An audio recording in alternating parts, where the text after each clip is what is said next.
morning once again. So, continuing further, let us move to the sources of information for medieval history. Historians rely on different sources while reconstructing history. In our class 6, we saw how historians depend upon archaeology to learn about the ancient past. They dig up ancient settlements and study the remains, the building, graves, seals, etc. Similarly, the medieval period of history also have several sources.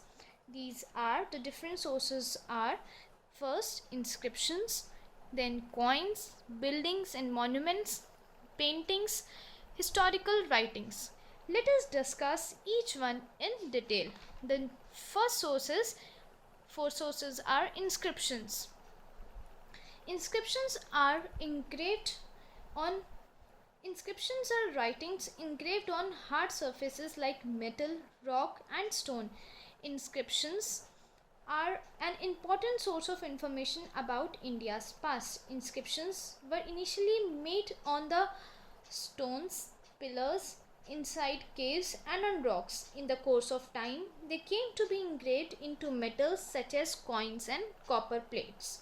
Several copper plates inscriptions belonging to the medieval period have been found around temples in South India. Inscriptions may be short or lengthy, such as long poem praising the achievements of the king. These long poems in praise of kings are called prashasti. Since prashastis were normally written by the court poets appointed by the kings, they may not always be factually accurate. Before the widespread use of paper, inscriptions were a useful way of getting a message across to a large audience. Then, coins. The second source of medieval history are coins. Coins are pieces of metal that are used as money. They were usually issued by the ruler of a kingdom. The information gathered from coins tells us about the kingdom, confirms date during which particular kings ruled, their special interest and achievements. Coins helps a historian clarify any doubt they have about dates and events that are given in books and other sources of information. Another sources are monuments and building. Then, monuments and building often provide information about the period during which they were built. Temples, palaces and mosques can tell us not only of the religious practices but also about the political, economics and social conditions of that time.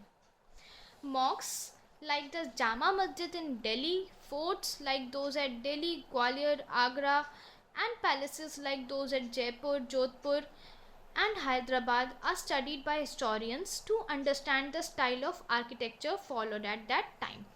Next source is paintings.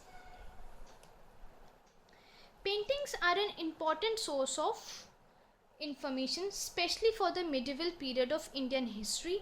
They illustrate the artistic progress of the time. Since rulers of kingdoms and other important people often had their portraits done, the paintings serve as a record of the lines of descent of the kings and their several other nobles. They also tell us about the nature of the society, the way of dressing, the customs followed, important events, the life of common people, along with other features of the period.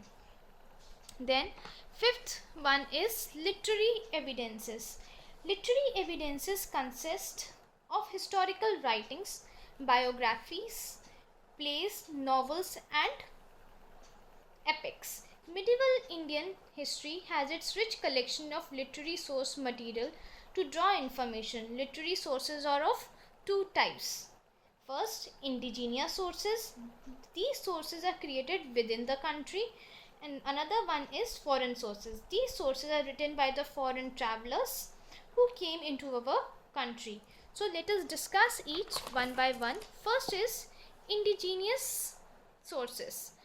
Okay.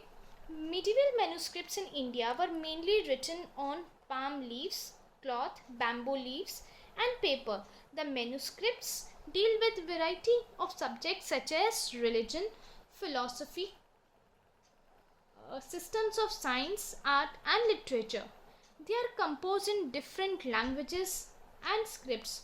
Unfortunately, many of these important documents have been destroyed by rain, fungus, and insects like termites. Another source of written evidence are foreign sources. Medieval India saw several foreigners entering the land as travelers, as students, pilgrims. They were the number first traveler was Al-Brani. The Persian traveler came to India with Mahmud of Ghazni in the 11th century CE. He mastered Sanskrit and wrote a scientific treatise, Tahqiq-e-Hind, that is, Inquiry into India. This book contains a wealth of information on the culture and economy of medieval India. Another traveler was Ibn Battuta. The 14th century CE Morocco-born traveler wrote about the region of Muhammad bin Tughlaq. Another traveler was Marco Polo, the Italian ambassador in the court of Chinese Emperor Kublai Khan. He wrote an interesting account of the social customs and culture of South India. So, after reading all this, the historians, after having a careful study of these various sources of information, many of which are not always continuous and authentic, historians have tried to recreate the history of medieval India. So on this note, our chapter is completed. Thank you.